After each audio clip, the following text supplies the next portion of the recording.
Infinity Stones make no sense because they're these all-powerful magical objects. They ruin the universe. Which right then and there shows that person knows absolutely fuck all about the Infinity Stones and why they're important in the Marvel universe, both cinematic and in the comic books.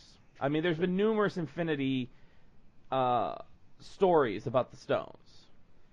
Yeah, I have a theory that most of the people that write reviews for really any kind of movies don't like any movie based on a source material like comic books or something or a novel. Or a novel, yeah.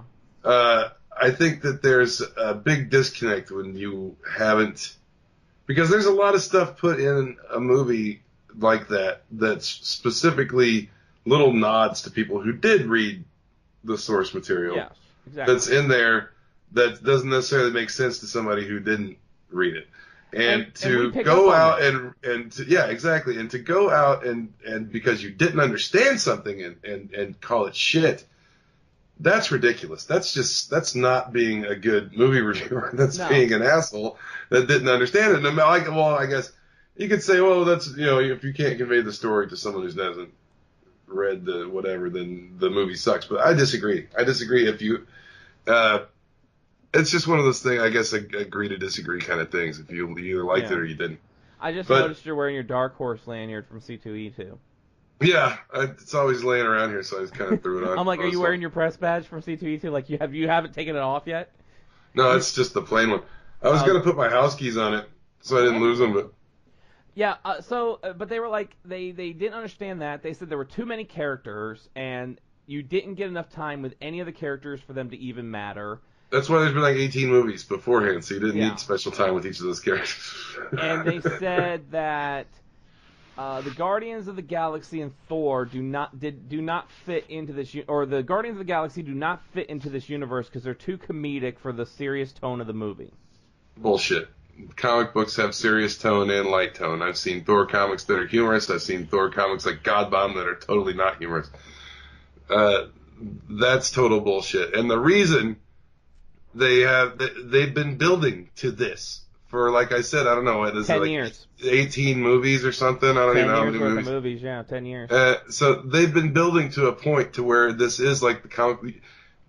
Does this person think that when you buy a Thor comic, they go back and tell you every fucking thing that ever happened to Thor and you catch you up with the character over fucking 50 years? No. No, they don't do that. They jump right into the Thor story, and he runs into all kinds of people that you may or may not know from previous issues, or maybe a brand new character. Yeah. That's how comic books are. So they've been building this universe so they can make a movie where they can throw 100 characters in it, and it makes sense for everybody. Yeah. And I mean, in comic books, they're not going to tell you the whole story, but sometimes they may go, "Hey, see issue 197 for what he's talking about." Yeah, and it's kind of like that's what they're doing with these movies too. There's different little callbacks to the other movies that you can. And like you said, these little nods to like the fans, the comic book elite, the comic book readers, the followers, the collectors. It's like in Justice League. You and I both caught that when the Batmobile shot out of the ship, they were playing the Danny Elfman Batman theme. Yeah, and the Alexander Salkind Superman. Yeah, they were playing those little things that a moviegoer who's going and they may not have ever seen those movies, or it's been so long and it wasn't like impactful to them, would not remember. But people like us that grew up with that music, I mean, to me, any Batman music I'm going to remember. I'm going to remember the Adam West Batman music. I'm going to remember the movie ones. I'm going to remember the animated series Batman music. Heck, I even remember The Batman. Remember the WB The Batman? I even remember that music, because it's Batman. I remember that Brave and the Bold, that jazzy Brave and the Bold theme song. Oh, that was good. I liked Brave and the Bold. There were some character voice choices I was a little iffy on. They were okay. It was okay. It was an alright series. Yeah, but I liked Aquaman in those ones. I loved Aquaman. He was my favorite. I love Aquaman. I did like the episode where with Deadman too, where he teamed up with Deadman. Yeah, I dig the Batman, like in the Justice League Dark movie, how Deadman teams up with Batman. And he was during when they were doing Trinity, I think, the Deadman, when Batman had to go to the House of Mystery, and and Deadman was along for something like that. That's when the Justice League Dark the comic was still up and running over at DC. Yeah. Back during New 52. But I mean, I can understand you. Everybody can have their opinion about a movie, but if you put out something and it really does show that you don't know or have an idea about the source material, to me that would be go find someone who can give you a synopsis of that, or go on. Well, you go on totally Wikipedia. lack credibility with me if you don't know what the fuck. If I'm listening to you and I clearly know you don't know what the fuck you're talking about, you totally lose credibility as a reviewer to me. I mean, it's like Fantastic Four is coming back. We're getting a new Fantastic Four comic. You showed me the Scott Campbell, the J. Scott Campbell variant for Weapon H. One of 20. There's going to be 20 different covers for that. And the one you showed me, because we both love Campbell art and Campbell covers. Yeah, I got some cool ones.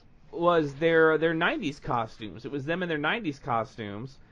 And now it's like, I remember the Fantastic Four in the 90s. I didn't read a lot of Fantastic Four in the 90s, but now I want to go back and get those books. I want to read those stories. I want to see how they... Because honestly, even though Sue Storm looks amazing, that costume is not very practical at all. So the window, she's got the window. She's got the window. The thing looks more like Bane. Yeah, I do like Expedition Vest Reed Richards though. I do like the Expedition Vest Reed Richards. I'm dying to know what Slot's going to do with it, because I like Slot sometimes and sometimes I don't. Like I really loved Superior Spider-Man, like we talked about on this show a lot. Yeah. But and I didn't care for Silver Surfer. I didn't really care for what Spider-Man became after Peter Parker came back, like we talked about before. Yeah. But a whole new take on the Fantastic Four with Dan Slott might be cool. I'm definitely going to give it a shot and read it. Well, as long as he's got a good artist, I think it's going to be fantastic. Well, the other thing is, the title implies. I think this is going to give Slott it's going to give him something fresh. I mean, he's been writing Spider-Man for years now. Years. Yeah. It's time for something new. It's time for something fresh. We need somebody fresh on Spider-Man as well. So I like that's going that way. It's kind of like why I'm liking what Bendis is doing with Superman so far, reading what he's been, the stories we've gotten with him as Superman. I totally agree with the red underwear. I don't care. That's Superman to me. That's what Superman looks like. He wears red underwear on the outside of his suit. Yeah, I mean, I like. And Batman should be wearing the black ones, but I don't. I've always I understand that, but I like Batman in like a tactical suit. I kind of like the Kryptonian armor, But at the same time, it's like everybody will say, well, Supergirl should wear the skirt. That is Supergirl, and of course, I'm more like, no, I like the New 52 Supergirl.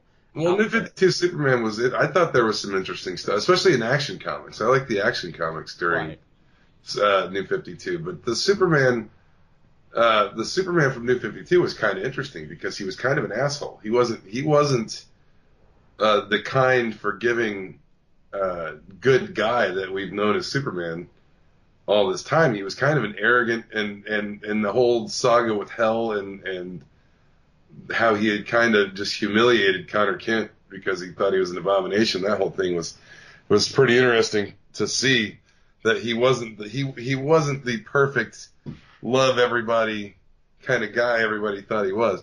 I mean, that's something I do love in comics is when you take the characters that were, stalwart 40s, 50 characters, they had this code, this honor, he's on the cover with the American Eagle on his arm, but then you add more depth to him, One of my favorite things still in the New 52 was when Wonder Woman looked at him and said, yeah, you're strong, but one day you're going to come up against someone who's just as strong as you are. Yeah, that was the Batman or the Superman Wonder Woman series. Book. Yeah.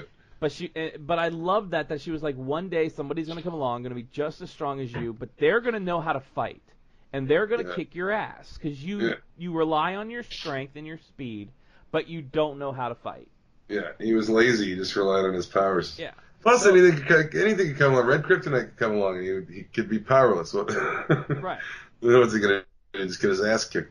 And I mean, shoot, even Green Kryptonite. I mean, Batman. Well, that was at a point in New 52. That was at a point where they had reset everything, and it was only like 5 years that heroes had been known. So he hadn't really even fought Darkseid or like Mongol or any of these guys that could beat the shit out of him. Yeah, which is kind of Zod weird. even. He hadn't run across Zod. Yeah, Zod would have fucking handed it to him. Which is so weird because at the same time, you still like the Batman stories, even though that was reset, it just still felt kind of like a continuation. Yeah. Well, I mean, Bruce came back from the dead, and then everything got kind of flipped around, and like all of a sudden we had Bruce and Damian and everything. Like that's why I cannot wait for the wedding issue with Joker. Yeah, it's next according to our previews. Well, the last time we saw Joker was in the new, a full-on Joker story. Endgame, I think. It was Endgame. And the really, to me, the two Joker stories in the New 52, Death of the Family and Endgame, were amazing Joker stories. Well, the first one since then has been that DC Nation, because it's connected directly to continuity that's going on right now. So I guess you could say that's the first appearance of Joker since Endgame. Yeah, and apparently he's going to be in the new Legion of Doom comic. Yeah, I saw that. He's going to be in that. That's going to be... I mean, I like Joker. Joker's one of my favorite villains of all time. But what I like about Joker is he's not always there. You get a Joker story... Yeah, there's probably some kind of embargo on Joker, because you drip him out. Like, too much of him, you're going to get tired of him. It's like they put Penguin in way too much, in my personal opinion. Because you got Penguin will show up in Batman, he'll show up in Red Hood, he'll show up in Batgirl. Penguin he touches on all their informants, though. He's like basic. He's a mob boss. He's a step above street level. He's like he's not like the Joker. He's not like Deathstroke or something like that. He's not classic Penguin. He's not classic Penguin anymore. He's a mobster and an arms dealer. Yeah. And not much else than that. And sometimes he's even on good terms with Batman. Sometimes he will work with Batman, depending on the situation. There are those that will, like Poison Ivy will on certain occasions, and the evolution of Poison Ivy, where, yes, I'm sorry, all the Poison Ivy fans out there, she's not a hero. If anything, she's kind of like an anti-hero. I think she's indifferent to humanity, really, except for Harley Quinn, as it was proven in the last few issues of Batman. Yeah, she loves Harley. Well, that's the thing. Her and Harley have a bond. And that's great. Harley Quinn is another one of those enigmas to me in DC, because she's in Suicide Squad, but then she has her own series, and it just doesn't make any sense that you would have... That's one of the things I hate about comics sometimes, is when you have someone on a team, but then they have their solo book, and it doesn't feel like it ties into what they're doing on the team. Well, you got what's going on with Batman and the Wedding right now, and Booster Gold, and then you got him and Team Entropy and No Justice. So. Yeah, and that's always weird. Where does that all fall into the timeline? Because there are some things that like especially with Rebirth and tying into Doomsday Clock, it's like there's got to be it's all time is a huge theme, and parallel universes, and Booster Gold's been being tossed around a lot lately. So it's like, I don't know, man. It's kind of place your bets. So I can't. Is he going to can't foresee anything, which is good, I guess. I don't want to know what's going to happen. I want to read it. Right. Well, place your bets. Is Booster Gold going to be showing up in Wonder Woman next? Because he's already gone through Superman and Batman. Go through the whole trilogy. Booster Gold does the fucking timeline with Wonder Woman. There's something big brewing for Booster Gold, I think. I've never liked that character, but this arc with Batman's been really good. I really liked him with Batman. And if you want to know what we're talking about with that, you can check that out tomorrow on Renegade Reviews when we actually talk about this week's issue of Batman and what's been going on with Booster Gold.